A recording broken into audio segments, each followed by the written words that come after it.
Led Zeppelin. He's constantly evolving and reinventing himself musically, and to see him in that venue, and our friend Rosie Flores opened for him, and she's a friend of mine and Kathy's, and we were on her guest list, which was nice. How fabulous! So because it was a hard ticket to get in. Of course, I mean it's a small venue there for Robert Plant. So how old is he? He is 78 or 9. I okay. think. Yeah. So like Joni age. Yeah. Oh, Joni's 85, I think. 84? She can't be 85 because we just went to her 75th birthday. She's 80. That was 2018. Was it 2018? Yeah. Really? Yeah, she's 82. Oh, my gosh. Yeah. Was it that? There's no such thing as time anymore. There's no such thing as time. It's crazy. But yeah, re-entry's been fine. You know, we walked into the house and we sobbed like, you know, we just cried because we were used to. There was no Maggie. She was. We have a tenant that takes care of her downstairs, and he'd always let her up when he heard us coming. And anyway, we have to every day. You know, it's a little less crying, and we're just one foot in front of the other. Yeah, I know. Grief time is the only thing that helps grief. So, I know. You know. Well, you got to allow yourself to have those moments too. And we do. Yeah. But we're grateful to be home, and we were grateful to have the time away. So thank you for finding the capable fill-ins, as you always do. And Tanya and Ken were filling in. Yeah, we had great shows, and thanks to them for them. But I get it. Like, I don't know, something's going on with all of my friends' pups. You know, I was supposed to go see Amadeus at Steppenwolf last night, and a friend of mine, she called me like at 7:00 in the morning, sobbing, and she's like, she had to say goodbye to her dog unexpectedly, and then my dog is doing some. He's got. We finally figured out what's going on. He has an abnormality in one of his valves of his heart, and it is not treatable. And so we just have to. The vet was like, you know what? Take him on a lot of walks, keep his heart rate going, play with him, and take a lot of pictures and give him some love. So there's some sort of like, okay. All right. You and I lost my mother, and then you lost yours 5 months afterwards.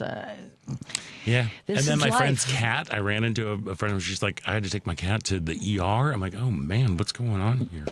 So yeah. But it's just trying to like, again, find your people. We have been continuing our tradition, our new tradition of the fire pit drive-in patio nights with our lesbians from next door. This week we actually watched Clue outside with the fire pit for, you know, in celebration of the event. I love that movie so much. Time to watch it too. Love that. I can recite the entire thing. I'm sure you can. I will do it for you in the breaks in between here. But yeah, we're just trying to find time to kind of like connect. We've had visitors from Memphis have came in last night. Are they staying with you? Yes. Okay. And they're like, okay, we're going to be there at 5. I'm like, okay, so Jerry and I are cleaning. And then we'll get like, well, we're actually going to be there like probably closer to like 7. We're like, okay, wait, that's at 2. What's happened? She's like, well, we like to go to rural Walmarts and walk around and take a look at everything. Okay. And I'm like, okay, all right. So they stopped off at a couple of Walmarts on the way because they like to look at people. I thought maybe they went to Buc-ee's and got caught up at Buc-ee's or something. No, there isn't a Buc-ee's on 57. No. There is Boomland in Sykeston, Missouri. That is a place to behold. I love Boomland. It's a place where you can get. It's exit 10 on 57, right when you cross over into Missouri, right outside of Sykeston. It is a gas station, fireworks stand, old country store. You can get home furnishings there. You can get fiber optic. There's some food. There's a restaurant there. And gravy. Well, I haven't really gone in there, but you can get like, you know, jars of like pickled eggs and ham and all these different weird things. And then there's, little statuary section. So if you need to have like, if you need like a dragon statue or a fiber optic Last Supper in white or black Jesus, that's the place. They've got that for you. It's phenomenal. My favorite place. I'm learning something new. I love going there. Next time I'm on 57 and heading that far south. Usually I stop in Carbondale. There you go. Yeah, no, you got to keep on going. Keep on going. Go on down. Yeah, it's fabulous. So we had folks in last night, and we was a couple. One of them, Jim, had never been to Chicago. It was his first time to Chicago, so we walked down into Andersonville and took a stroll through there and went out and grabbed a Little Bad Wolf burger to show him the neighborhood. Yeah, and now so we're trying to again find moments of joy to buoy us, because the rest of the world is kind of a giant poop parade.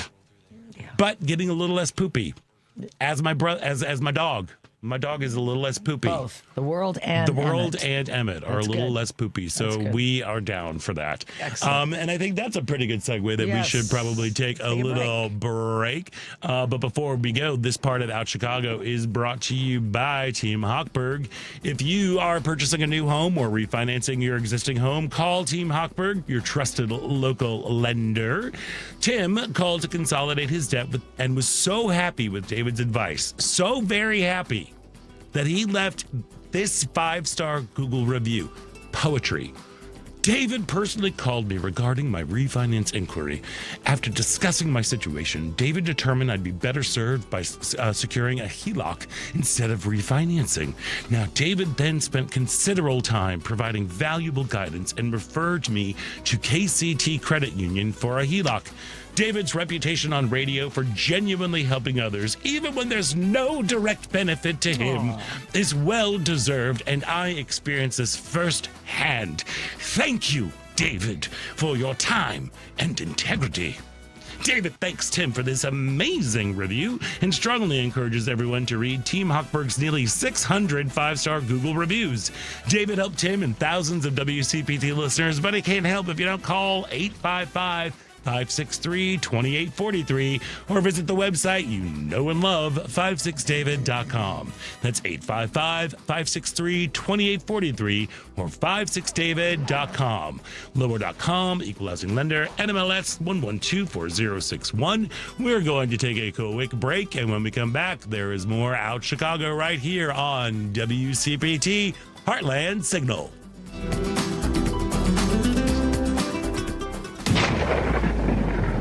The Lightning Strike Radio Show. I mean, it doesn't matter. You can sign a petition. No. Ken, hang on, Ken. You haven't run for office, my friend. I have. Okay. I was your chief of staff when you were. I know, sir. So you got to be in the district to get those petition signatures. You can't get signatures for Bethany in Frankfurt. Okay. I wish. Yeah, that's far off. Sundays at 8 a.m. on WCPT 820 a.m. This is a WCPT Civil Rights Snapshot. In August 2022, American Airlines hosted the Bessie Coleman Aviation All-Stars Tour, celebrating the 100th anniversary of Bessie Coleman, performing the first public flight by a woman of color. Bessie was a phenomenal pilot, but her path to get there was far from easy. When Bessie was 23, she moved in with her brothers who were returning from World War I. Bessie's brothers would tease Bessie because in France, women were allowed to fly planes, something Bessie could not. Determined, Bessie applied to several flight schools across the country, where she was declined for being a woman and being of color. Remembering what her brothers said, Bessie taught herself French and applied and was accepted to the Caudron Brothers School of Aviation in France and received her international pilot's license in 1921. Coleman traveled the country giving speeches and demonstrations, refusing to speak anywhere that was segregated. Sadly, in 1926, due to a loose wrench stuck in the engine, Bessie fell out of the plane to her death. Bessie's death was tragic, but it shows that even in 2022, her legacy still lives on. Please stay vigilant about our civil rights. The fight is never over. If you're purchasing a new home or refinancing your existing home, you need to call Team Hochberg, your trusted local lender. Corey called to consolidate his debt and was so happy with my advice, he left me this 5-star Google review. Quote, I was looking to pay off debt, so I reached out to David after listening to his radio show.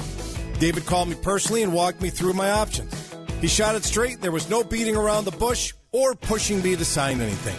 If any of my family or friends need anything related to a mortgage, I'll give them David's number because you can't get better or more honest service. Thanks, Corey. I strongly encourage everyone to check out our close to 600 5-star Google reviews from listeners like Corey.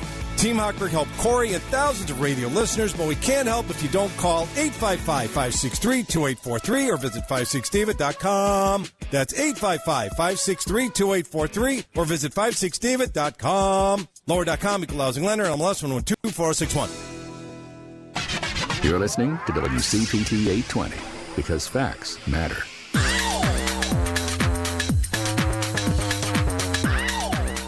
Hey, this is Mark Patton, and I'm from Spring Clean, My Nightmare on Elm Street, and you're listening to Out Chicago. Welcome back to Out Chicago. Scott Duff here, along with Ellen Miller, rolling along on a beautiful Sunday morning. Afternoon. Where are we? Hey, Again, there's no such thing as we're time. late morning. We're late morning. It's beautiful out there. Hey, this week on Choose Views, Richard Choose guests will include former Clinton administration Secretary of Agriculture Dan Glickman, comedian and activist Cliff Cash, radio host Rick Smith, Reverend David Black, the Chicago protester who was shot with pepper balls by ICE agents near the Broadview facility, along with historian Michelle Duster, Oklahoma State Rep and candidate for Governor Cindy Munson, and Iowa State Senator Caitlin Dre. Choose Views weekdays from 6 to 8 a.m. Central on WCPT 820 a.m., the Heartland Signal website, TuneIn, YouTube, and Facebook. Hey, we had some good news. Yes. Happened this week. Yes. There we are. The Supreme Court denied a request to consider overturning marriage equality on Monday. Kim Davis, the Kentucky County Clerk and Grumpy Cat's sister wife. Can she go away now? I hope so. I think she can. I think she Please. will.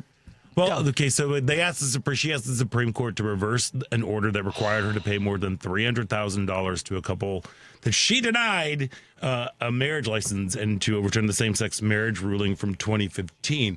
So this whole case was just weird to begin with because she was asking them, she was trying to bring it, the way that they brought it to the Supreme Court was that so she didn't have to pay the money. You know what I mean? Yeah. It's like, wait, and then, and also, you should probably overturn it as well. Like, that seemed like it was odd, but... Even they found it odd. Yes. I mean, because, Which is saying a lot for you have them. to have 4 of them to say, yes, we will, and that didn't happen. And just a little reminder, since 2015, more than 800,000, there have been 800,000 same-sex marriages. 800,000. Couples getting married. And counting. There we are. And on that day, Mary Bonuado, the lawyer who argued the Obergefell case, that's the one that made marriage equality the law of the land, she said today millions of Americans can breathe a sigh of relief for their families, current or hoped for, because all families deserve equal rights under the law, which I agree wholeheartedly with her. Oh, yeah. It sounds like I'm a little robot. But it also feels kind of like it is temporary. Don't you feel like this was just the setup because both who was it? That awful man, Clarence Thomas, and I believe Alito were the ones who wrote when they overturned Roe v. Wade. They're like, I think we need to look at marriage equality, and they put that out there into the zeitgeist. And this was just the first one that came up. What do you think? I think we're okay for a while. I think we're going to be okay. I do. I mean, the Supreme Court said no, they're not taking it up. So they're not taking up this case. You know what I mean? I do think, because again, this is a very weak case about overturning marriage equality. Right. It was primarily about her not having to pay her fine. Right. But if they were really hell bent on doing it, they would have used every opportunity that they had for an excuse to turn it over, including this one. And I'm buoyed by the fact that I think that public sentiment on, even among Republicans is that gay marriage, equal marriage equality is something that more people want than don't want in this country. So I'm going to be optimistic for a change. How about All that? right. But I wanted to say about Mary Bonato. Kathy and I were in New York for our friend Natalie's play this summer, and we went to a benefit. Oh, yeah. And she spoke, and she was amazing. We were standing up cheering every 5 seconds. At a bar, she played at the bitter end. This was a benefit at the bitter end that we heard about. It was for the Last Waltz. It was local artists, but she's just a fantastic person. And you see these people fighting. They spend their whole careers fighting for our rights, and I feel inadequate when I see people like that. But she's an amazing. She's a force of nature. So. we've got people like that have our back. And, we've got. I mean, there are a lot of people out there who are out there fighting for LGBTQ plus equality. For decades. But again, right now, it just seems. I don't know. I'm taking on the role of the pessimist here because I'm like I don't know. I have a feeling that they're going to try to figure out some other way to bring it to the court, and I'm still trying to figure out exactly how that is because there's nothing that's been really as because Kim Davis, she garnered a lot of attention back in the day, right? When all this was going on, and she was kind of became the whole religious freedom that was like all that riffraff, when that was going on, and she do you remember like she was in prison. Air quotes here, and she came out and she had that whole photo of coming out being released. There was like a press conference and everybody was, she's standing up for her Christian principles. I'm like, she's not doing her government job. Yeah, no. She's paid to marry people. That's the law. That is the law. That is the thing. So if you feel that maybe you are able to, because of your beliefs, cannot do this job, maybe you shouldn't have this job. Yeah. Maybe you shouldn't. Like that was the thing there.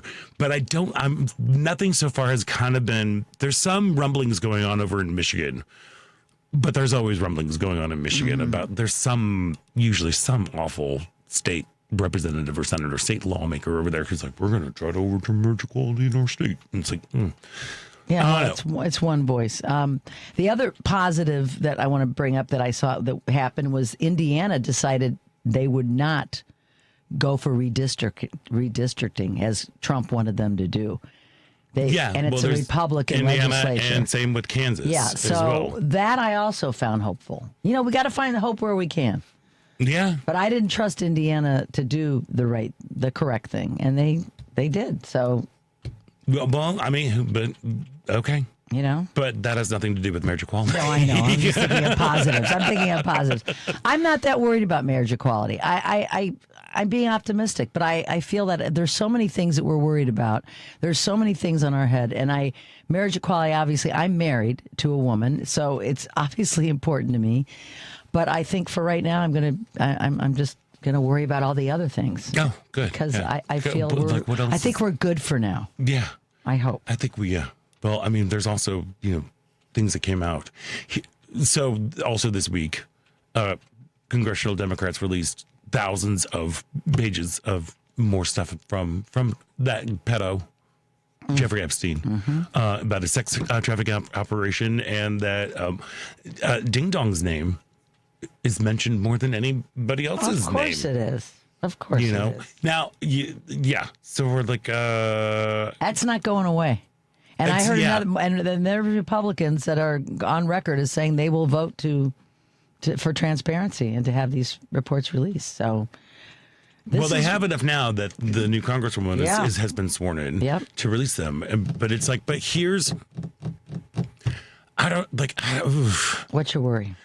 Oh gosh, so many things. There's so many things. Well, just the way that people there are the MAGA base. The MAGA base, I'm just worried about them in general because they have become very, very extreme. They have become very I think when it comes back, trying to focus on all the things there.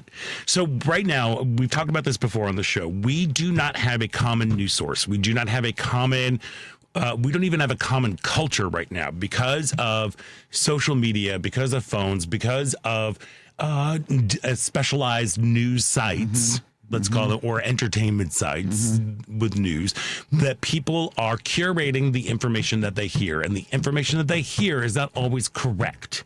And the MAGA base is, as I said, they are doubling down on all of the conspiracy theories, all of the craziness. Like I said earlier in the first segment, we were talking about they are bending over backwards to be talking about what's so bad about child rape.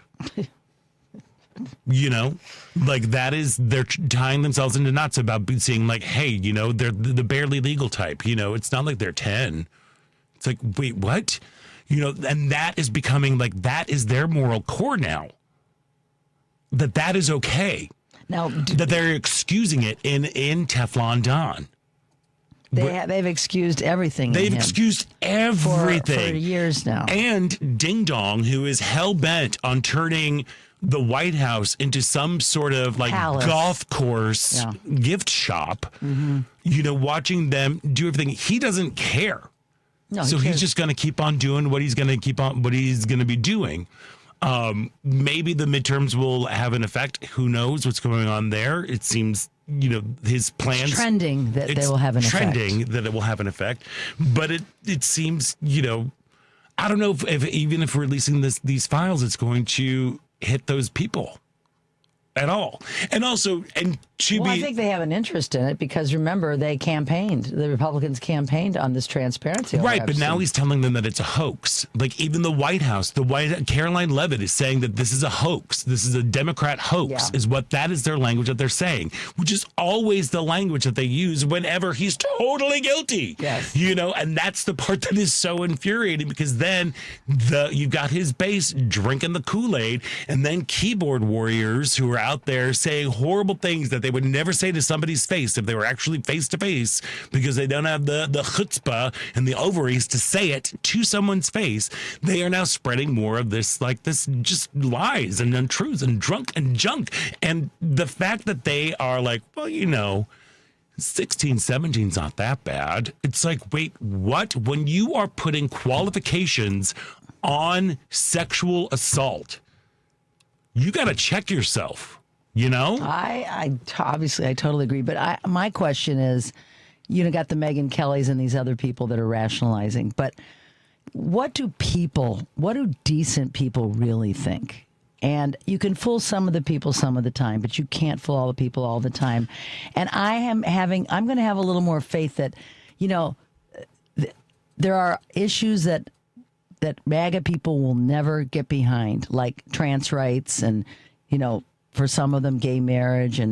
But when it comes to pedophilia, I think it's a bridge too far for even them to accept that it's okay. But that's not the language that they're hearing. They're not hearing that. They're calling, you know what I mean? But there's people have a moral compass, and what they hear, at some point, people have to think for themselves. And I think that I'm going to put faith in the American people that they are. I mean, look how many Republicans are coming out and saying they want to hear what these reports say. Well, there were 4. Well, there's more than that now. Okay. Apparently, there's more than that now. But I don't know if it's 6 or 8. But still, But compared to how they've been, they've been in lockstep. Yeah, I hear you. They have been in lockstep with him. But he is tainted goods now. He is getting crazier and more ridiculous. And this pedophile stuff that's coming out on him, more and more proof, the photos. People are, one good thing about what our side is doing is they are flooding the internet with these photos and this. And show us the Epstein files. I mean, we're not giving up on this. And I think a lot of them want to see it too. Yeah. Because there'll be people on both sides that are going to be implicated in this. Absolutely. And I'm like, fine, let's see who they are. Let's do it.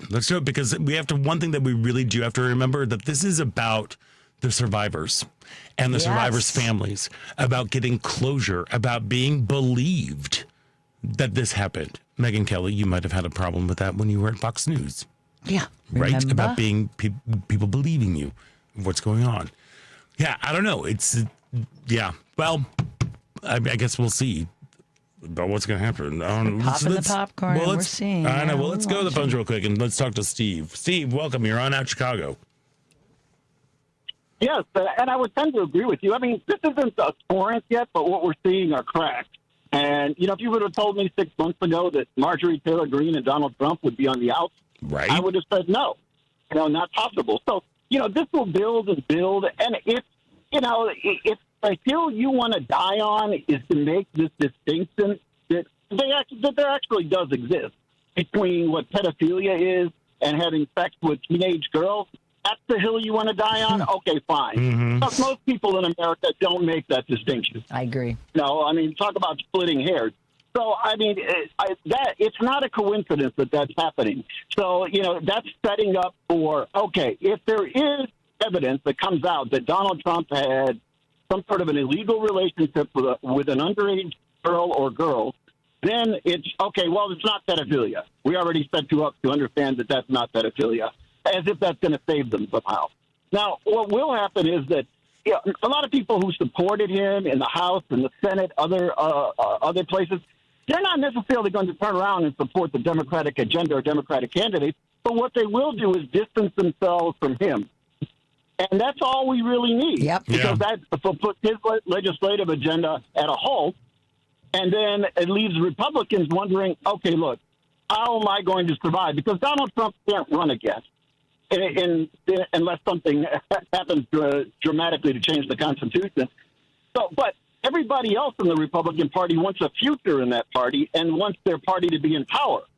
So they're going to need to figure out, all right, post Donald Trump, what do we do? And you're going to see a whole lot of Republicans who are going to be like, Donald Trump who? Well, I never met the man. I really, I really didn't have much in common with him. I mean, I only voted on this because of the following reasons that had nothing to do with Trump. So, yeah, this will, like I said, it'll start out as this trickle, and it'll eventually be, okay, who's going to be the last man on board?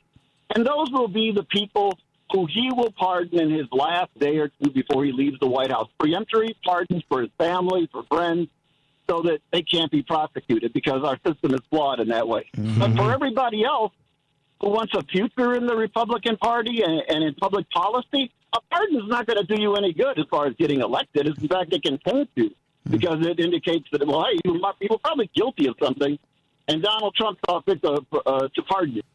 Yeah, well, Steve, you're probably right with that. I mean, didn't he also, was it this week? My brain can't keep up with time anymore because there's just so much.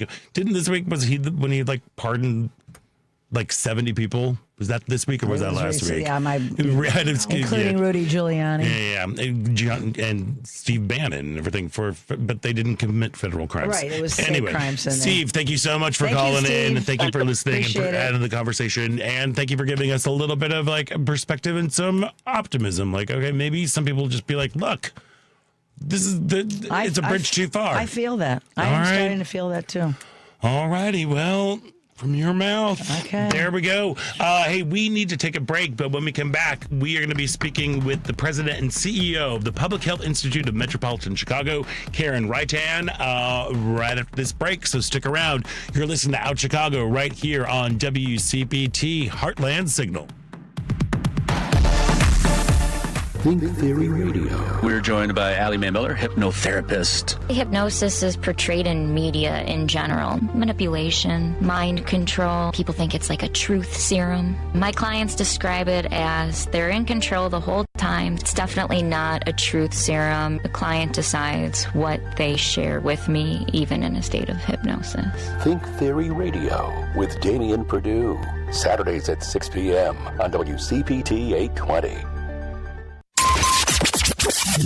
WCPT Replay. Joining us now is the brand new executive director of the Gender Cool Project, Chase Glenn. I'm a trans man who grew up in a small conservative town in a pretty religious family, and this was back in the 70s and 80s when we didn't have the internet. We didn't have, necessarily a whole lot of support even for trans folks, and where I grew up, I didn't think I knew anyone who was trans, didn't hear any stories about trans folks. And so my upbringing really just, as I was able to discover who I was, just set me up for sort of understanding the importance of the support and the stories that organizations like Gender Cool tell. Keep listening to WCPT 820 because facts matter. You're listening to WCPT 820 because facts matter.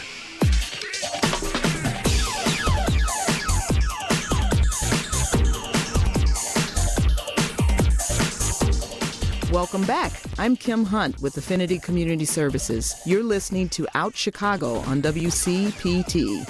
Welcome back to Out Chicago. Scott Duff here, along with Ellen Miller. Yes, sir. Hey, just to let you know, tomorrow on Driving It Home, Patty Vasquez will be broadcasting live from L.A. So tune in tomorrow between 5 and 7 p.m. What's she doing in L.A.? She's doing sunny Hanging out? stuff. I don't know. She's probably making people laugh like she always does. Good for her. So Patty Vasquez, Driving It Home, right here on WCPT from 5 to 7. When you live from LA.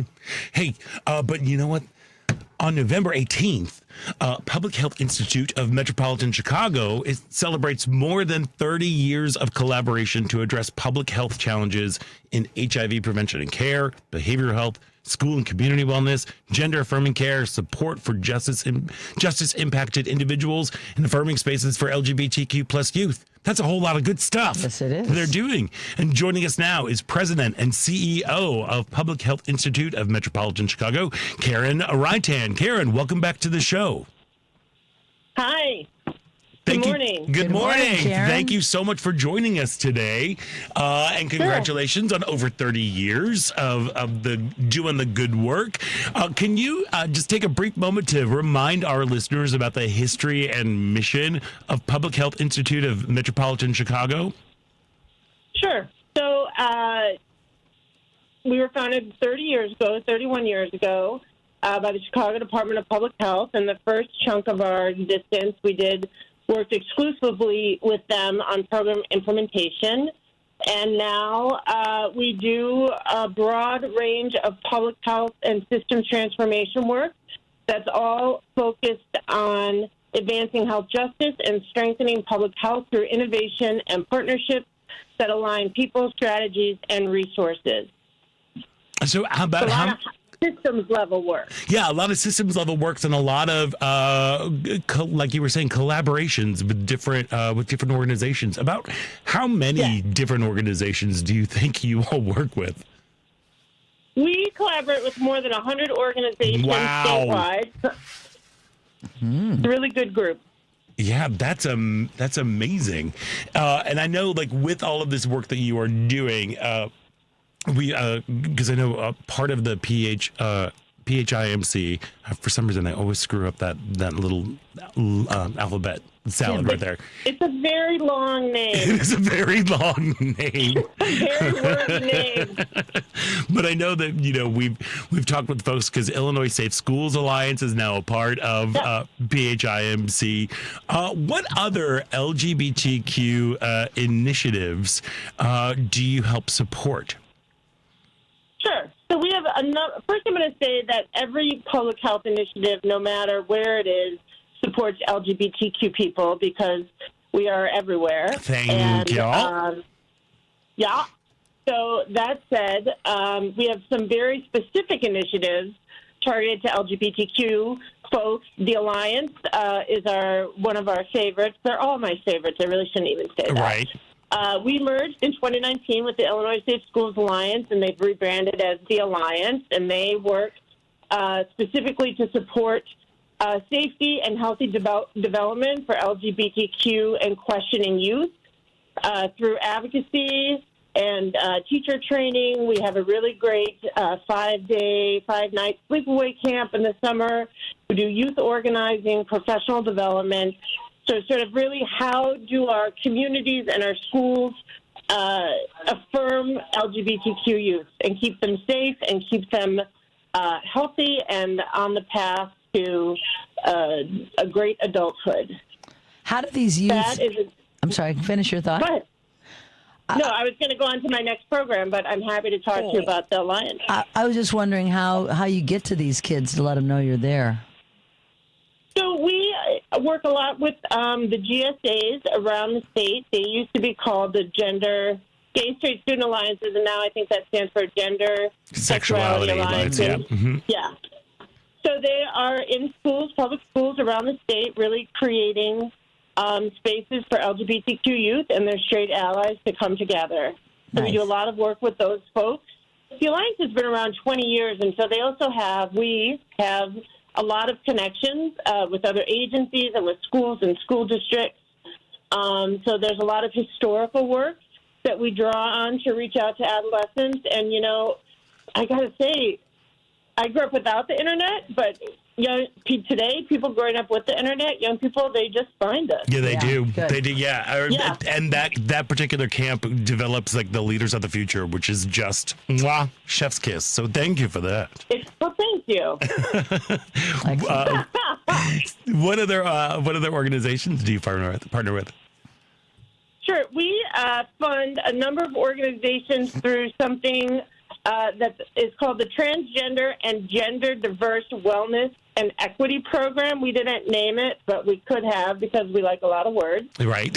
In our names at P-Time-C. This is a really great, public health uses lots of words, always.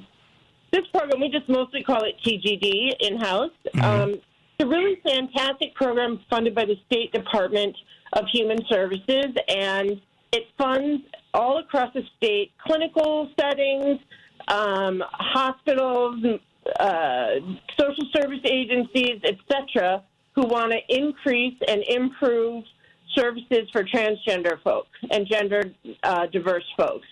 So there's a fair amount of patient navigation funded, so someone who helps LGBTQ folks navigate the healthcare system.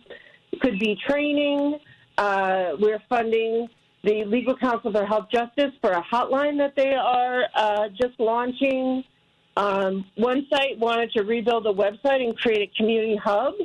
So it's really a very diverse set of services, but really all of them focused at making sure that if LGBTQ folks come to a medical center or a service center, that they are welcomed and treated with all the respect and dignity that everyone else gets treated with, and that the providers know what the unique medical or psychosocial services they might need. That's amazing. It's incredible work. Now, because this is like public health, y'all have to have been affected by federal cuts, thanks to we were. Yeah. How are you? Go ahead. No, just like how are you holding up? Yeah. It's a really tough time to work in public health. I cannot lie. We did have a big cut in April when DOGE was pulling back contracts, close to $1 million, and we were very lucky that the state of Illinois restored some portion of it. But it was very chaotic. I think this is played out at a lot of agencies. You get an email from your funder, and they say, your program's done today. Yeah. You can't bill anymore. Horrible. Don't do any more work. So we laid off a bunch of people, and then there's a court case and an injunction and lots of confusion. And a couple weeks later, we get an email saying, there's an injunction. We're pulling down as much federal money as we can. Start work again. So it's just very, it's a little crazy making, and it's really hard on our staff and partners, and most importantly, the people that we serve. Right. Yeah, it's a roller coaster. Yeah. It's horrible. But you're hanging in there, it sounds like. So good. Yeah, we are trying, and we have a nice mix of programs. So when one is a little less funded, one is maybe a little more funded, but it'll be interesting to see. Public health has long been a public-private partnership between government and foundations, donors, and community-based organizations. And when the government piece at the federal level disappears, it creates a huge void. And there is not enough money at foundations or with any donors or that we could raise in any way to make up for what the billions that the government puts into public health. All right. Well, and so it's an interesting and really scary time for the field. Yeah, and it sounds like it is the perfect time to gather together to celebrate and to rally support for public health. So what is in store for the fall reception, All In for Public Health at the American Writers Museum on November 18th? Yeah, thank you for asking. Last year, P-Time-C celebrated its 30th anniversary, and we had a reception.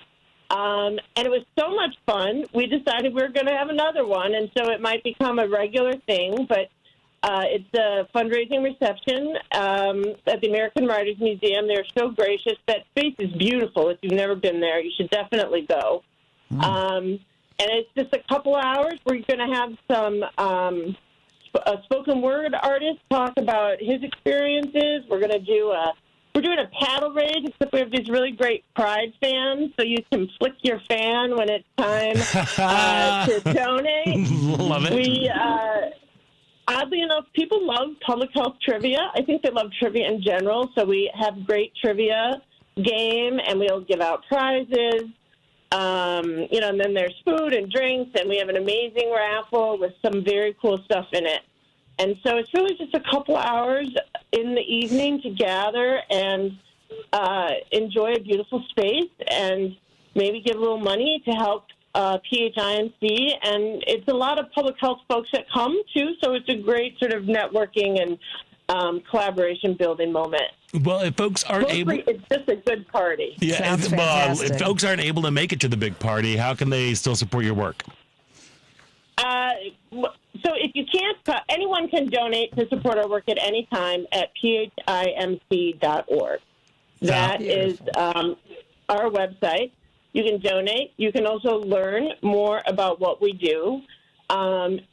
You can also look. We have all of our partners on our website, and supporting them is supporting us. We're a community of partners. And so if systems transformation and public health sort of infrastructure, what we do is not really your jam, there's lots of other places out there that do great work. Yeah, throughout this entire nightmare of this administration, I've always said when things are getting too big and you're too overwhelmed, stop.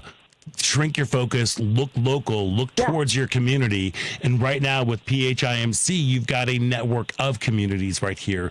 And if you are looking for something that will make you feel good to help you support, go and help support either PHIMC or any of these organizations. And if you really feel like, if you're happen to be downtown right on Michigan Avenue, make sure you stop by the Public Health Institute of Metropolitan Chicago's fall reception, all in for public health. It's on November 18th at the American Writers Museum. And for tickets, and again, for more information about the organization and partnering organizations, go to phimc.org. Karen Reitan, thank you so much for joining us today, and thank you for all of the work that you are doing during these really kooky pants times. Yes, indeed. Thank you, Karen. Thank you so much. We really appreciate being highlighted on your show. It's so generous. It's our pleasure. Anytime, please. The door is always open for you. Hey, listen, we've got to take a quick break, and when we come back, it is the second hour of Out Chicago right here on WCPT Heartland Signal.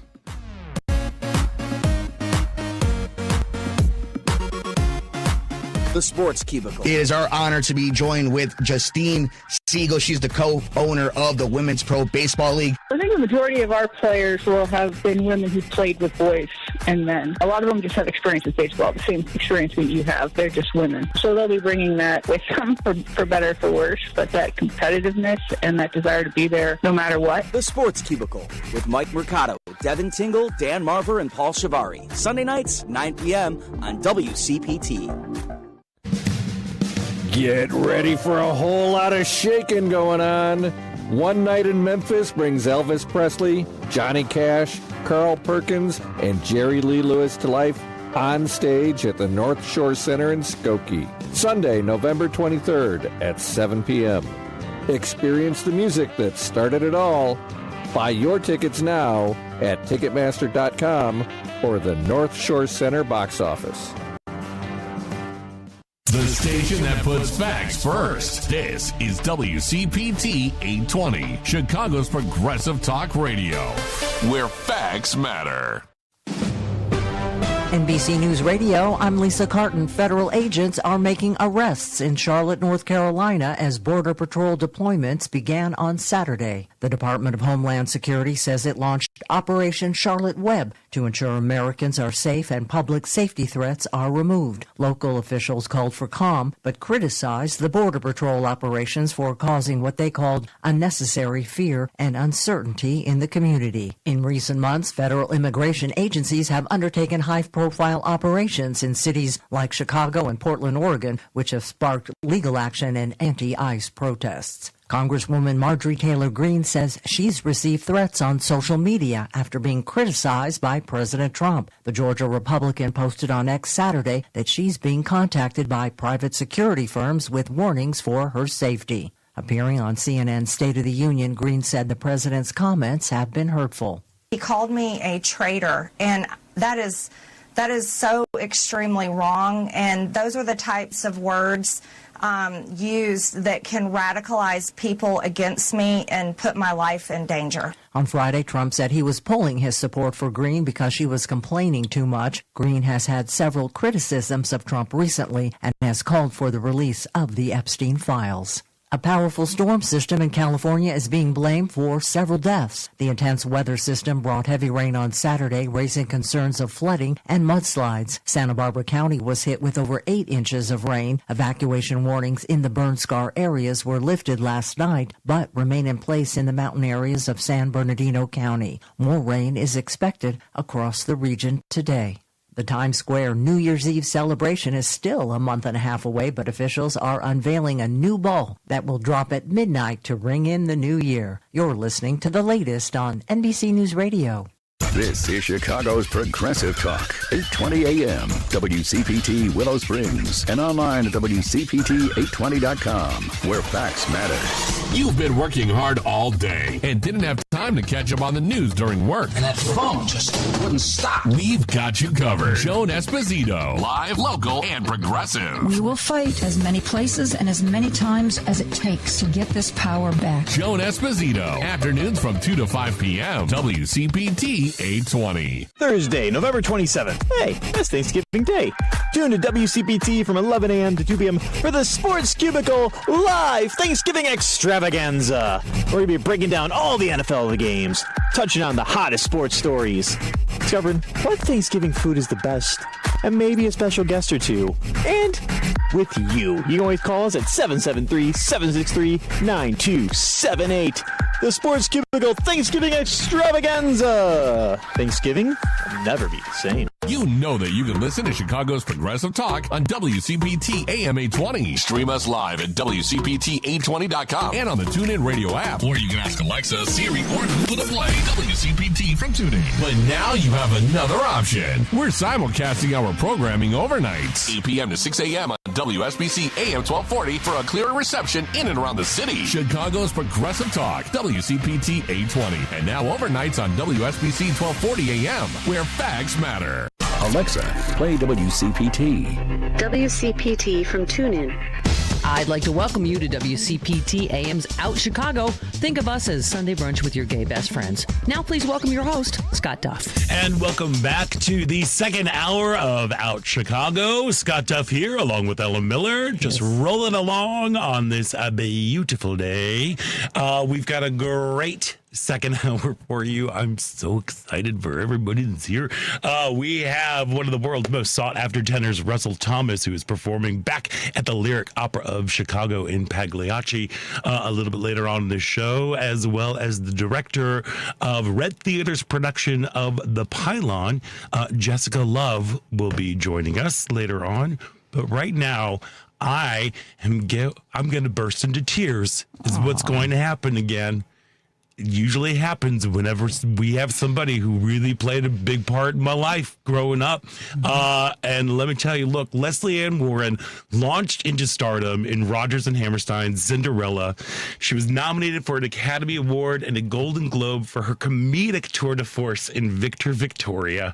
She's also a part of the legendary ensemble of actors in the cult classic film Clue, the movie, which is having a very special 40th anniversary screening tonight at the Studebaker Theater. And joining us now is the legendary Lesley Ann Warren. Hello and welcome to Out Chicago. Oh, what a great introduction. Thank you. Thank you for, I'm literally starting to cry right now. Okay. That's happening. I'm going to be okay. Get a grip. I'm going to get a grip. Hi, Lesley. I love it. Thank you. Lesley, I have to tell you, I am a huge fan. While Scott's getting it together here, a huge fan. I was 9 years old when you did Cinderella, and something about your performance, weren't you like 19 at the time? I was 18, yeah. 18. And I was never so affected by anything. I think Peter Pan, Mary Martin and Peter Pan, and You and Cinderella were my two all-time favorite TV extravaganza events that I ever saw. And I think I had a crush on you too. I was 9, and I ended up being gay. So Lesley, Perfect. I think that you really influenced me at an early age, and I've just been a big fan ever since. So it's just such an honor and a pleasure to have you on with us today. Thank you. Thank you. Thank you. Really, thank you. Oh, I mean it. So I'm pulling it together. He's getting it All right, together. I do have to say, Clue is one of my all-time favorite movies. I just watched it with my neighbors. We've got a projector and a screen. We had a bonfire outside, and we were just sitting out there with some of my younger neighbors, and they were like, "Oh, wait, these are the people who were on my game." I'm like, "Wait, what?" Well, what's so wild is when I got this offer, I had never played the board game. And I really knew nothing about these characters. So it's kind of great in a way to come at it with such a fresh perspective. But now, of course, I'm a giant, ardent Clue fan. Right, of course. So what was this ensemble of actors?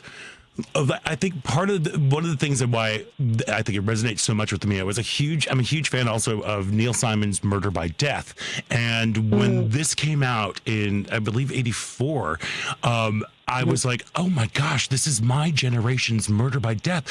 Look at these people. I mean, you even have Eileen Brennan, who was in Murder by Death. You have Martin Mull, Michael McKean, Madeline Kahn. I mean, these are our comic actors of our generation. What was it like to be on set and to be a part of that ensemble? Because here in Chicago, we're really big about ensembles. Well, truthfully, honestly, I always say this, which is that these, for me, are some of the best comic actors of our time. Mm-hmm. And I say that because they're not comedians. They're actors who have a funny bone and who have a comic sensibility that is unique and, really superlative, excellent in their field. And so it was a total dream to be in this ensemble. And we would drive the director, Jonathan Lynn, insane because we were constantly laughing at each other's work. It was impossible not to. And some of it, not much, but some of it was improvisational, which was what Madeline did when she did that the Flames, yes. Famously. But most of it wasn't. And yet, so we all knew the lines and we knew what the script was. But seeing each person, each actor, can create these iconic characters out of, kind of thin air in a way, and bringing them to life was just a glorious ride. Did any of the ensemble that you were working with for Clue, any one of the particular comic actors have a special influence on you or a particular influence on you? What's so great for me about this particular production is that each person had such a unique perception of their character and such a very original way of creating that character. So it wasn't that they had an impact on me because Miss Scarlet wasn't like Mrs. White. Mrs. White wasn't like, Colonel Mustard. We all brought such specificity to our characters and an understanding of who that person was. But I had a lifelong relationship deep friendship with Martin Mull after that movie.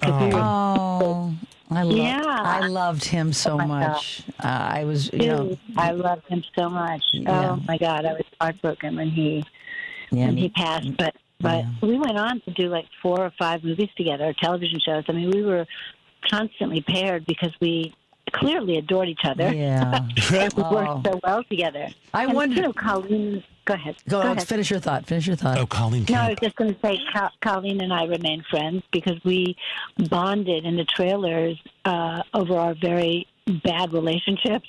There you go. We had a lot to talk about at the time, but I bet. yes, fantastic. Yeah. Well, and Martin Mull was a musician as well, and I wondered if you were going to say Martin Mull, to be honest, because oh really? Yeah, I just had an inkling about that. You played so many iconic roles. Victor, Victoria, Clue, Cinderella. Is there, when people come up to you, like Scott and I are from little different generations. I'm older than Scott, but is there one role that they always ask you about more than any of the others? People always ask me about Cinderella. They do, always. Yeah. And they ask me about Clue. Mm-hmm. And they ask me about Victor, Victoria primarily. Mm-hmm. Then I get a whole group of people that, want to know about Pure Country with George Strait. And, it's just Desperate Housewives for the younger. Sure. It's so interesting to, for me, because I've started so young, and now I continue to do it, and I just finished a short film that I'm super, super proud of, and it's getting spectacular reviews, and it's going to be, it's being considered for Academy Awards. Is that Olive? So, yes, that's Olive, yeah. And I'm just loving, that, and being able to talk about that at this point. It's pretty astonishing, really. Yeah, you really have had a prolific career, and the one thing that is kind of the through line through all of your characters, a wide breadth of characters too, because here you are, you start out as Cinderella, and then you kind of get into this little femme fatale, va va va voom Lesley Ann Warren, but you also then you have the stripped away Lesley Ann Warren that pops up. But the thing that comes in through all of them is your strength. You are just such a strong, confident, commanding presence. Even though we're worried about you in some things, we're never worried about you because you're Lesley Ann Warren. Does that make any sense at all? Well, that's interesting for me to hear, to be truthful, because for many, many, many years, I was, even though I had a tremendous desire and will to push forward, I was very insecure and very shy and very sort of unsure. But it didn't stop me. It never stopped me. And I think, I was talking about it with actually the producer of this tour, just the other day, I was saying how the foundation of love that I got from my parents and belief in me, had carried me through lots of stuff, lots of stuff like everybody. But I think that core faith in me gave me that faith in me and allowed me to keep moving forward, moving forward. Yeah. Yeah. Well, again, it shows in your work. There was always this quiet or not so quiet strength in all of your work, and it's just I'm like. It's you've got it. It's that it thing. Got something special. Wow. You affected so many people with your. You've touched people in a way that not all actors do. And whether you're a 9-year-old girl watching Cinderella or a 20-something watching Victor, Victoria, it's a unique characteristic, and I think it goes to what you talk about, the kind of person that you are. Based on the kind of parents and upbringing you had, and it really shows. Yeah. I was wondering about Clue being kind of a camp, it's kind of an iconic classic camp movie for the LGBTQ community. Was that anything that you ever anticipated, and how has that manifested over the years for you? No, I never anyway thought about it in those terms. But subsequently, I have discovered over the years that I have a giant LGBTQ audience, which makes me so happy because, actually I love my gays. Hey, we love you. Gays love you. Well, it's really true. Well, and, as long as we're having confessional moments of when we were young. So I saw Victor Victoria when I was 10 years old. Wow. And this is where I'm going to cry. and I was in, suburban St. Louis, middle of the country, not quite sure, understanding what's going on. And all I know is that Mary Poppins is in a new movie where she sings a lot. And there's a lot of music and things that are going on.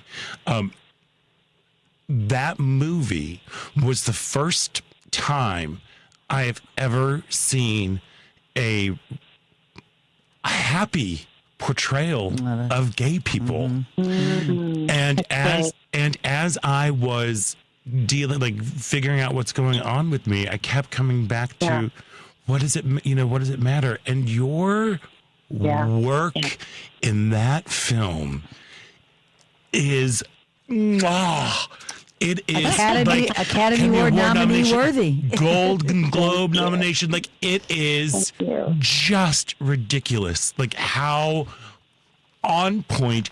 You are so close to being over the top that you might be over the top, but I believe everything that you say. And like, Norma is just one of the most incredible characters. And what a gift to a young gay kid that you were like a part of that project that says, like, this is what's going on. What did it feel like to be a part of that movie? Oh, it was just a gift from heaven. I mean, when I went in to meet Blake Edwards, I had not read the script. I didn't know anything about any of it. And we sat, Blake Edwards is the director, we sat and talked for, I don't know, maybe 15, 18 minutes, not long. And we had a great time, and we were laughing about Julie and I and the similarities in our careers and all of this. And, then I got this offer, and I sat in my room with my acting coach, Norena Abagire, and she and I came up with this history for this character, and a real history. Like, she was brought up on the Lower East Side. She was a part of 12 kids. She had to always yell to be heard. She learned how to, manipulate. She sat in Woolworths that you proved to are probably way too young to know what that is. No, I do. We know Woolworths. I'm 10 years younger than you. Okay. Oh, okay. So, good. Great to know. She wanted to be a movie star, and she looked at Jean Harlow, and I copied Jean Harlow's makeup for Norma because I thought she would have done that, including, the little. So I made it a character for myself that was so real and so grounded in reality and grounded in her history, so that I, for one, never felt like she was over the top. No, you could play. Mm-hmm. She was just reacting as Norma in that given situation. So I think that's the way, it's certainly the way for me, to do comedy. I always have to be grounded in some kind of reality and truth. And then I feel like it can be as funny and crazy and wild as it can be, Oh, Great formula. It sure works. It sure works. Sure. Oh my gosh. What was Julie like? I know she's fantastic as a person. I have friends that know her, but oh my God, so fantastic. She's just so loving and so generous as an actor, but also as a person. And so, in other words, she's not afraid or holding back from complimenting you and telling you whatever she thinks is so great, and and so much fun. Yeah, loves to have fun, loves to laugh like me. Just very loves a crazy joke, and she's just and a real professional. Which I consider myself to be. I mean, a real come from the theater, real professional person. A joy. You're both very special, both of you. Well, and I don't know if you have time while you're in town, Miss Lesley Ann Warren, but if you want to receive some love, you need to stop by Sidetrack, the video bar, this evening. What's that? Okay, Sidetrack is a place known throughout the land. It is like one of the largest gay bars in Chicago, and I love it. In the country, and they have musical theater night. Oh, wow. And every Sunday is musical theater it's night. all over the Sundays and Mondays specifically. But the number of times the entire room dances to Chicago, Illinois. I can't stand it. Oh no! Well, just saying, they will lose their minds when Norma walks in through the door. But I think you all lose your minds when you go see Lesley Ann Warren, the original Miss Scarlet, bring Clue the movie 40th anniversary tour for a special one-night-only screening and fan experience tonight at the Studebaker Theater. You can get tickets at thefineartsbuilding.com. Lesley Ann Warren, again, thank you for joining us today, and really thank you for everything you have done to just kind of help shape these two queer bows over here. Yeah, it's really an honor. I love it. If you told me when I was 9 years old that I'd be talking to you when I'm 69 years old, I would have never believed it. But you made a dream come true. So thank you, Lesley Ann. Big hugs. Big hugs. Big hugs to you. All right. Okay. Enjoy your time in Chicago, Illinois. Have fun tonight. And lock the door. Okay, thank you. Lock the door. Okay, we got to take a break. And when we come back, we are going to be speaking with Russell Thomas, who's back at the Lyric Opera of Chicago in Pagliacci. So stick around. You're listening to Out Chicago right here on WCPT Heartland Signal.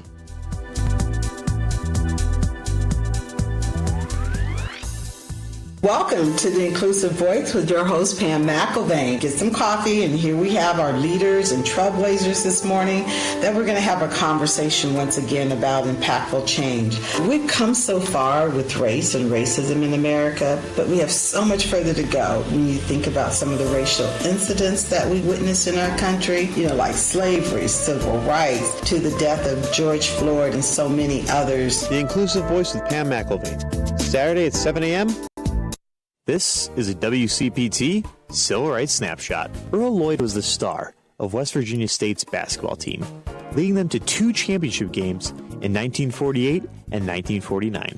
Due to Lloyd's success, he was drafted by the Washington Capitals in the 9th round, and October 31st, 1950, Lloyd became the first black player to play in the NBA. Joining an all-white team was intimidating, but my teammates were immediately welcoming, said Lloyd on the experience. However, some fans, even some commentators, were not so kind, one even using a racial slur during Lloyd's first game. Lloyd spent 9 seasons playing in the NBA, ending his career with the Detroit Pistons in 1970. After playing, Lloyd stayed in Detroit, becoming a scout and then later an assistant coach of the Detroit Pistons before breaking the color barrier again, becoming the first black head coach in the NBA. Lloyd was inducted into the NBA Hall of Fame in 2003. Please stay vigilant about our civil rights. The fight is never over. Chicago's Progressive Talk, WCPT 820, where facts matter. Welcome back. I'm Supervisor Matthew Van Colton. You're listening to Out Chicago on WCPT 820.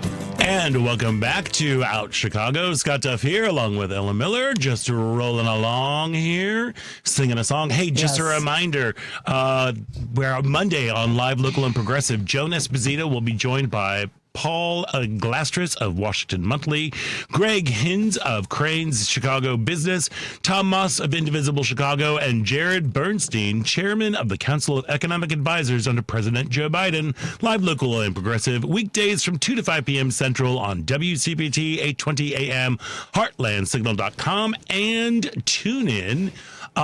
Look, we're having fancy people on this show today. One of the world's most sought-after tenors, Russell Thomas, has sung on some of the most prestigious stages across the globe, and he is back at the Lyric Opera of Chicago in Pagliacci. And joining us now is none other than Russell Thomas. Welcome to the show. Hello, Russell. Russell, hello, welcome to the show. Thank you for having me. How are you? I am well. Okay. How are you doing? I'm good. Thank you. Look, so for folks who might not be as familiar with Pagliacci, you're portraying the original sad clown, right? Can you tell our listeners more about the opera? Well, there's a story of betrayal, and in a modern term, we have we call grooming. This man raised this young girl from poverty, and he started to marry her or have a relationship with her, and eventually married her. And she then realizes that she's being held captive, and she meets someone that she's in love with and wants to leave, and he kills them both. You know, tale as old as time. You know, and then Crime of Passion. We've all seen Nancy Grace, right? Yes, we have. Well, I guess that fits in because it is a part of a murderous double feature with Cavalleria, Rusticana, and of course Pagliacci. It's cleverly known as Cav Pag. So, how are the two operas the evening? How is that in conversation with one another? because they're both essentially lovers betraying their partners, and somebody gets killed at the end of each one. They sort of go well together, you know. You know, opera. Someone dies at the end. You know, like that's what happens. Absolutely. How did you get your start in opera? It's a long story, but I can make it very short. Okay. When I was very young, at around 8 years old, I heard opera for the first time on the radio. I didn't know what it was, but every day I came back to that same radio station as a kid. It was a public broadcasting station, and listened to the opera being played on the radio. When I was in high school, a woman heard me sing and said that I could be an opera singer. And I thought that was the most amazing thing in the world, and I took her up on that offer and went to school for it and started having success pretty soon after. Wow. All right. How old were you when you started taking lessons? I was 18 and a freshman in college. All right. Do you remember, like, when you were 8 years old, what the first opera was that you heard? Or was there one that, like, as a kid that you would just listen to over and over again? I mean, I always listened to all the divas, but I don't remember what opera it was when I first heard opera. I believe it was something with Birgit Nilsson and Placido Domingo, and I remember those names very vividly, but I'm not sure what opera it was. Okay, all right, there we go. One of the things that's so wonderful about opera is the grandeur of it, and also, but at the core, it's, as you were saying, it's very. It's emotional, the very simple emotions, like the story that you were telling about the journey that you were going on in Pagliacci that's now playing at the Lyric Opera of Chicago. How do you prepare? I mean, I know vocally you clearly you've sung all over the globe. You are one of the most sought after tenors. But as from an actor perspective, how do you prepare for the emotional heft of a role? I'll put it to you like this. I think there's some operas that are about fantasy, and there are some operas that are about real life. But even in those fanciful stories or the real stories, there are emotions that we've all experienced before. I've experienced betrayal. I've never killed anybody, I promise. Not yet. Not yet. But listen, I'm still young. But these are all stories, or these are all emotions that I think that as an audience member, or even as an actor, singer, that we've all experienced. I've experienced betrayal. I've experienced heartbreak. So I think it's easy to just tap into my own personal experience to bring these characters to stage. And I'm sure the music is also an aid as well into embodying it. Like, what must that feel like to be standing on the stage of the Lyric Opera of Chicago with that orchestra and having that music just kind of not only fill the hall, but just kind of fill you as a vessel? What is that like? You know, it's an experience that I can't really describe. The most important thing for me is when I get on that stage, especially a historic stage like that of the Lyric or the Metropolitan Opera or any of these great stages that we've all heard of before, I try to remember that there are so many people that have come before me that I feel like I'm standing on the shoulders of giants, as they say. And I try to do as much as I can to be real and honest in the music, but it's one thing to hear the orchestra just wave of music rush over you. It's a feeling that I'll never get tired of. Yeah, I can only imagine. You know, there's so much emotion that is involved in the characters that you portray. Does some of that emotion stay with you after the show's over? Absolutely. Not in this show so much because, again, I've not killed anybody. Right. You can put that off. There's some operas that I've performed, like Othello, for instance. It's also one of those crime of passion things, but over the course of the night, he's being betrayed by everyone around him. And when I'm performing that character, at the end of the night, I feel exhausted. I feel like I've, been run over by a bus. And it's hard for me to come down, and when I do, I usually sleep for maybe 15 hours after a show. It's a really intense experience. Yeah, I mean, opera is emotional like nothing else you ever see on stage when it comes to the singing and the acting, the combination of the two. Is there any role that you haven't sung yet that you've been really wanting to tackle? Two of them, but one of them is Peter Grimes by Benjamin Britten. It's a story of an outcast who gets misunderstood by everybody, but he sort of leans into it and he doesn't care. And it's something that I sort of feels like I could relate to in a bit. And I would love to sing that role, but it's a big production, very expensive, and a lot of companies don't do it. But maybe someday someone's listening. Someone's out there. Right. Put the funds out there for you to do it. You never know. Got to put it out there, right? Absolutely. I say it all the time. I repeat it all the time that is the opera that I want to sing. And hopefully one day somebody will listen and make it happen. All right. Peter Grimes, everybody. There we are. So in the life of an opera singer, it has got to be not without its challenges. But what you just mentioned, the 15-hour sleeping recovery, how do you protect your vocal instrument? A lot of singers are recluse. We stay in the house all day. We don't go around other people. We try not to be on public transportation. At least me and a lot of my colleagues, that is the case. Drink a lot of water and mind your business. That is actually a good philosophy for everyday life. Just drink a lot of water and mind your business. Exactly. but it's difficult. Some of us have kids. Like I have an 11-year-old son that I don't get to see a whole lot when I'm traveling extensively. So it's a very difficult life. It's difficult to maintain relationships because you're always gone, and that makes people uncomfortable. Where is home base for you? Home base for me is Atlanta, Georgia. Oh, gotta love the ATL. So what is it like when you and your son are reunited? How is that? It's great. We play a lot of video games. We play a lot of video games, and we do things together. I prepare dinner, and I take him to school and pick him up from school, and all of those things. And my mom sort of stands in the gaps when I'm gone. I do that with him when I get home. Nice.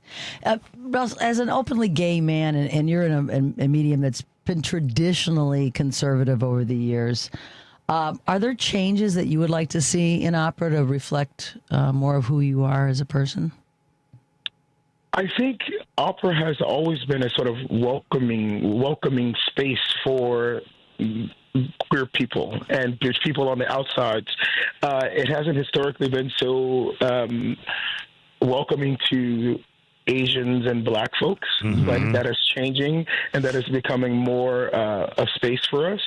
But I think opera is doing well. I would love for more people to know that opera is an open and welcoming space. And although it started as something for aristocracy, and yes, the prices are expensive sometimes, but you can still get a ticket for $25 at places like the Lyric. I want people to know that it is a space for everybody. And unfortunately, I don't think we as ambassadors and opera singers and artists and companies have really shown people enough that opera is for everybody, no matter what your socioeconomic background is. Do you think the state of of new opera, of new works, because a lot of, you're performing, Pagliacci, which has been around since the 19th century. Do you think that newer, more contemporary operas are working to expand the notion of who opera is for and who can be in opera? Absolutely, but then we create another issue though, and that is of typecasting, because generally young Black composers, young Asian composers, young Latino composers are writing their stories and stories that they relate to, and it usually includes Asian, Black, and Latino people. And what happens is those minority groups are usually relegated to only singing those things.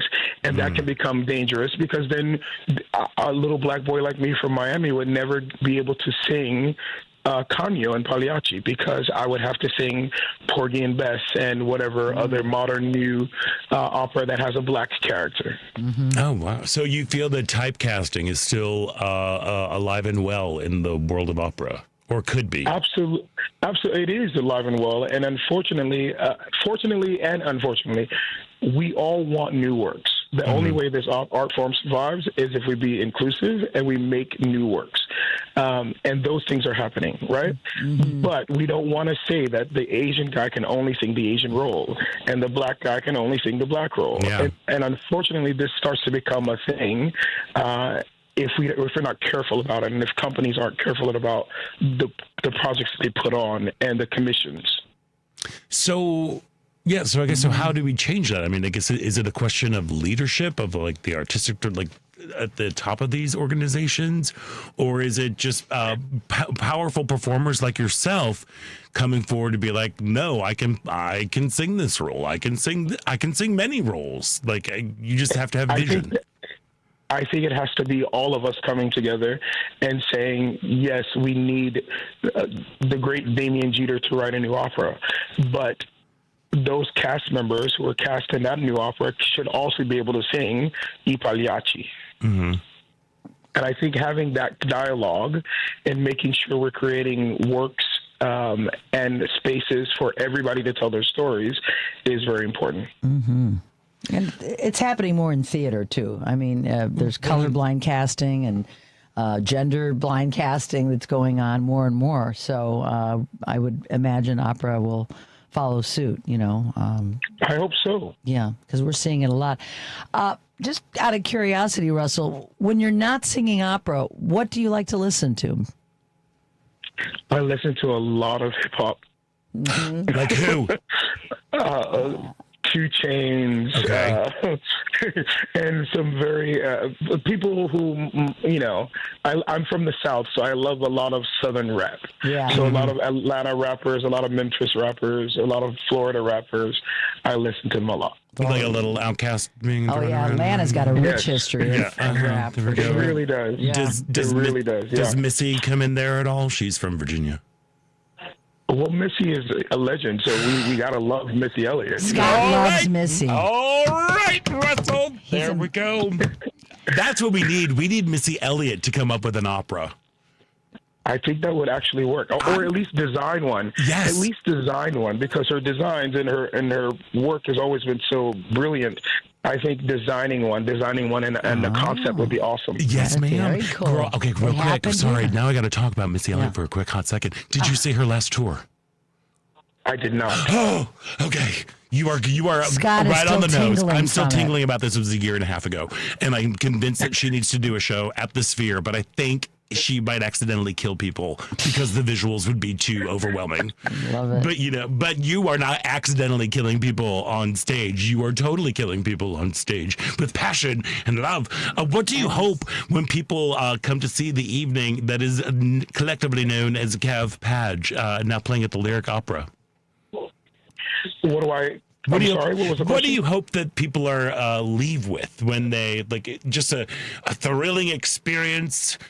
Learning absolutely a thrilling experience, and notice that these stories, even though this story was 100+ years old, that these stories are still things that are happening today. It's probably not a traveling clown troupe like in Pagliacci, and it's probably not in Sicily like in Cavalleria rusticana, but people are committing crimes of passions, and there are people who are being betrayed, and these are timeless stories. A tale as old as time, yes. A tale as old as time, absolutely. Well, hey, well, make sure don't miss Russell Thomas in Pagliacci, part of the Cav Pag evening at the Lyric Opera of Chicago. For tickets, head to lyricopera.org. Russell Thomas, thank you so much for joining us today. Enjoy the rest of your time here in Chicago, and toy, toy, toy. Thank you very much for having me. I appreciate it. Thank you, Russell. Thank you. We've got to take a quick break, and when we come back, it is the final thrilling show-stopping moments about Chicago right here on WCPT Heartland Signal.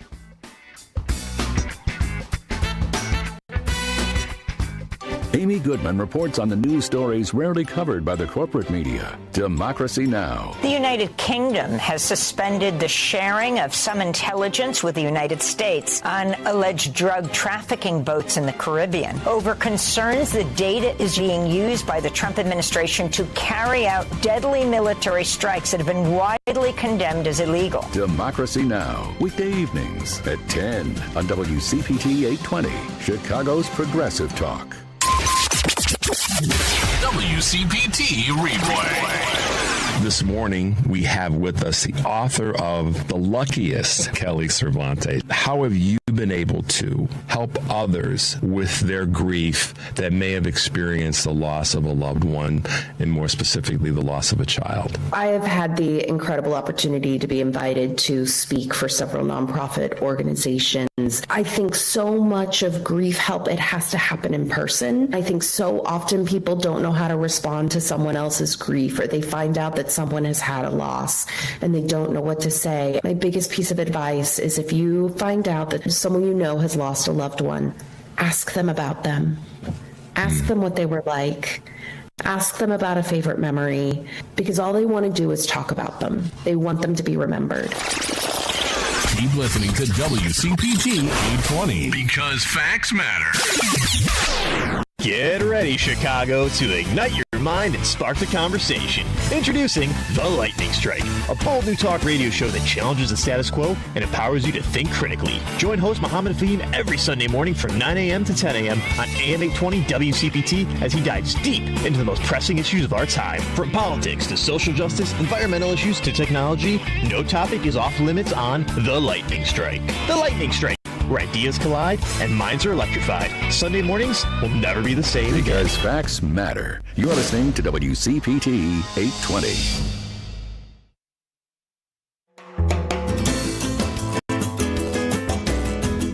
Welcome back. I'm Lennox McGee. I'm David Dodd, and we're the hosts of The Sip. You're listening to Out Chicago on WCPT 820. Welcome back to Out Chicago. Scott Duff here, along with Ellen Miller, rolling along on a beautiful day. Hey, if you haven't already, you can follow Heartland Signal on X, Facebook, TikTok, Instagram, and Threads at Heartland Signal, just one word. And be sure to check heartlandsignal.com for daily updates. And make sure you visit the Out Chicago show page to listen on demand to recent interviews and full episodes of the show. You can find subscribe links to our full episodes and featured interview podcasts. So like and subscribe, leave 5-star reviews, all that stuff. You can read all about us and see an Out Chicago photo gallery and much more. Go to heartlandsignal.com/out-Chicago. Speaking of dashing, we got to make sure we're dash over to the theater, because Red Theater is currently presenting the world premiere of Zach Barr's play, The Pilon, a meditation on how we build our identity by following or running from other people's examples. It also involves basketball cards. Joining us now is a director and artistic cohort of Red Theater, Jessica Love. Welcome to the show, Jessica. Hi, thanks so much for having me. Oh my gosh, thank you. First of all, congratulations on all of the love. The reviews have been fabulous. Thank you so much. Yeah, we're thrilled. Thank you so much. Wonderful. And can I tell you, I love the fact that all y'all over at Red Theater are called artistic cohorts. It just sounds, Do you? Okay. I love it. I do. For some reason, it just seems kind of like we're up to no good, like we're stirring the pot. We're creating good trouble, that sort of thing. That's right. Yeah, that's the exact vibe. Yeah. So can you tell us a little bit about the history and mission of Red Theater? Yeah, of course. Red Theater has been around here in Chicago. We're servicing Edgewater. We tell new stories. We tell the classics. And we really just strive to make theater by putting people first. Our theater, we want it to be healing. We want it to feel community focused. And we're just so excited to always be sharing stories with our Chicago community. How long have y'all been around? Oh, my goodness. Let me check. I just joined the company a couple of years ago. Oh, okay. But I know we've been around since pre-pandemic. Oh, great. That's good. You don't have to check up. You have to fact check for us. So can you tell us a little bit more about the story of the Pilon, which is getting its world premiere? It's a world premiere by Zach Barr. Of course. So the Pilon is set in the high stakes. Oh, no worries at all. It's set in the high stakes world of basketball cards. And it's set in this cozy basketball card shop in Seattle. And it finds a 13-year-old transgender boy named Griffey opening an extremely rare, extremely sought-after card, and the ongoing chaos and pressure for him to sell this card at the highest price reveals so much more. The play features an intergenerational trans friendship. It features a queer love story, and it's just so heartwarming, so lovely, and it's an exciting world premiere production that we're excited to be sharing. So, what was the rehearsal process like for the Pilon? I apologize for butchering the story, the title the entire time. So Zach Barr, who actually I work with, and we're also fellow Wildcats from Northwestern. Were they in the rehearsal room with you? Like, how, as this is a world premiere? So with the world premiere production, we had Zach there along the whole way. So us and the actors were constantly, throughout this process, we're doing table work. We're talking about these characters, and the actors are informing us about the characters, and we're all making edits throughout the process as we kind of build this brand new world together. Oh. So, and the wonderful Delia Kropp, who next door, she's just a dear heart. What role does Delia play? Delia plays Aunt Rhonda, the founder and co-owner of the store, and she is so wise. She is so witty and funny and lovable in this role. Oh my goodness, she's a delight. That is Delia Kropp right there. Yep.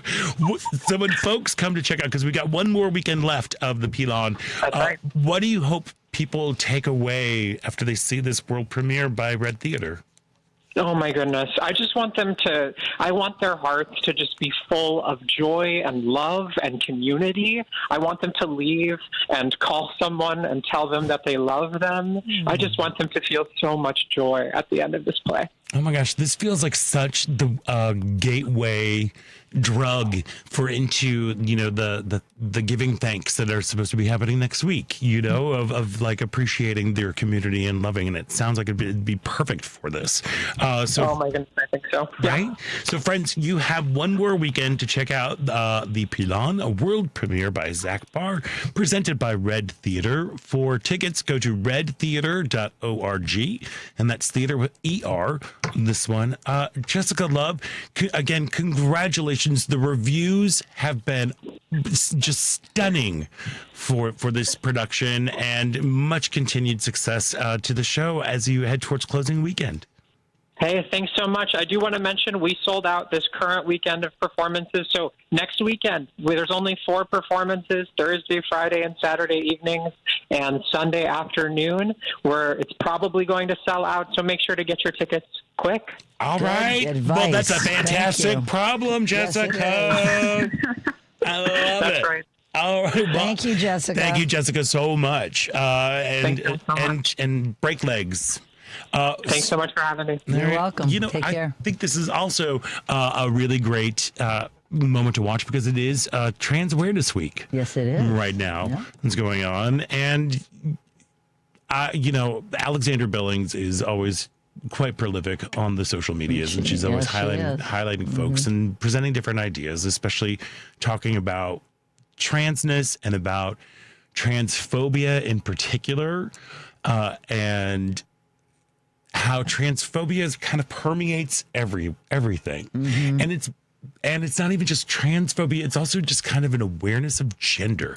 I remember years ago when we first started, Alexandra was on our show, and I remember going, because I've known her since Jesus was in diapers, And I remember we had a very frank conversation about, she's like, when she first transitioned back in the 80s, she was saying how the misogyny was the thing that surprised her the most about how often, Welcome to our world. Right. Welcome to what's going on here. And I think during this time of Trans Awareness Week, not only should we be just necessarily getting all the right facts about what it means to be transgender, what it means to be gender nonconforming, just even what gender is, because for a lot of people, it's still very confusing. But I think it's a good time to think about, about gender and societal gender norms. Like, where does gender inhibit you? Like, when do you think, like, I can't do this because I am fill in the blank? Do you or like, I can't wear this because I fill in the blank? Do you? Well, I look back when I was a kid. I mean, right now I feel I can do whatever I want. But when I was a kid, I wanted to play. My brothers, one of them, my gay brother, he hated sports and he was forced to play baseball. And I would go to the games and just long to be on that field. Yeah. I'd try to catch a foul ball and throw it over to show how good my arm was. But I felt othered because I was a girl and I could not play. Now, things have changed. A lot. Yeah. Lot, but as a kid, there was always, and when I was little, I wanted to be a woman lawyer. Not just a lawyer, but a woman lawyer. Okay, so, but why? What is because in it was your mind? So rare. In your mind, what is a woman lawyer? I'm a woman who's going to be a lawyer, darn it. Okay. Because every lawyer I knew was a man, Okay. So I tried to fight again. My girlfriends got jobs at gas stations when we were in high school just to be counter, Okay. And because they were paying more than the jobs that we could get as girls working in retail. The gas station paid more. So I love that. Yeah. Joni, she's one of my dearest friends. And she is a lawyer. She did become a lawyer. She's a woman lawyer. She's a woman lawyer. Okay. She became a lawyer in her late 30s. Yeah. But, I'm like, really? We'd go and watch her, she'd fill up So my group of women, we were trying to knock down those barriers as high school girls. Yeah. And that was also right at the time of women's lib was that was the second wave, right? It was, I went to high school between 1970 and 74, and those were like ban the bra and, women protesting and throwing away their bras and, birth control pills. And so we were kind of on the younger end of that, but we embraced it. My group of friends did. We did everything we could to show that we could do whatever boys could do, we could do as much as we could. Yeah. So, today I feel more empowered. Obviously, I'm of a certain age. I've been around and I try to make sure nothing stops me, Yeah. But there was a time in my life when we felt like othered and like a second-class citizen. Yeah, I think one thing that I think you kind of hit it on the nosy in terms about like age and experience. You have 0 F's left to give, and you're like, all right, I'm just gonna do me, and I'm gonna be me. I still find myself checking yourself. Well, no. Well, okay, so I love having painted nails. I love painted nails. I can't do that. I don't want to spend money on a manicure because I get killed every time I go to when I go to work. They chipped and everything. Blah blah blah. And my toes are almost always done. I need to get them redone right now because Susie and the seven Dusseldorfs is chipping off real big on my toesies right now. It's a beautiful purple. But I also know that when I go on vacation and I have nail polish on my toes and I'm at a resort, which usually does not, if it's not specifically an LGBTQ resort, I would get an odd amount of attention for my toes. And for a brief second, I feel unsafe. Or I should not you feel like you're could be targeted. Yeah. But or even, but I don't know. It's I know in college, it really screwed me up I had a professor say, you don't know how to be a man. Ugh. And I'm like, wait, what? And that really messed me up, especially in my early 20s. Trying to have an acting career, trying to have, a theater, that whole thing. What does it mean to be a man. So I found myself policing my own gender, or not even the gender expectations of what a man should be. I'm sure you're not alone in that. Yeah, but I think like this is it's just really weird. I feel like it was hard, and now I'm definitely much more. I'm comfortable in my own skin, even though I know there are some improvements that I need to make. But there is something, I don't know. It's really, I guess it comes with age. I guess it comes with experience, life experience of like navigating spaces where you don't feel safe, navigating spaces where you feel really comfortable, and how you can express yourself freely. One of the things that I fell in love with Jerry about is he has these, I think we still have them. We do still have them. He's got these pair of red high heels, stacked high heel stilettos, like 4-inch heels that he used to wear every time he would write a play. So like there are times when heels are worn around our house, or caftans, or scarves and necklaces. Like does it make you feel like good? It makes us feel good and pretty and handsome and everything. And so I think it's just like during this time of Transgender Awareness Week, it's like, look, how do you police your own gender before you start policing the gender expression of somebody else? And see, and just try to, for a second, just try to imagine the journey that these people are on. Amen to that. Yes. So anyway, those are my thoughts. Those are good thoughts. And Lesley Ann Warren was on our show. And she was adorable, and sweet, and wonderful. I didn't burst into tears. No, you That's didn't. all. You were on the verge, but you pulled it together. I was on the verge. You were. I'm telling you, Victor Victoria, that movie was such a powerful influence. You were 10, I was 15. I know. I'm 25. Yeah, there you are. I think I might have been a little bit older. Okay. No, that was 18. No, I was 11. 11. There we I are. was 26. All right. Well, there we are. But yeah. That's what makes it great. We have two different We've perspectives. got two different perspectives. Generations. And of course, Clue can recite it front. No, you can. Front to back. Not a problem. I want to watch it again now. Well, I'll watch it with you and I'll say it to you in your ear. So I want to thank all of our guests today. Karen Reitan from PHIMC, Jessica Love, Russell Thomas, and of course the one and only Lesley Ann Warren. Devin, thank you so much for everything that you do. Thank you, Paul, for whatever it is that you do. Love you more than my luggage. Ella Miller, welcome back. So good to see you. Thank you, my friend. And I'm Scott Duff. And until next week, stay proud.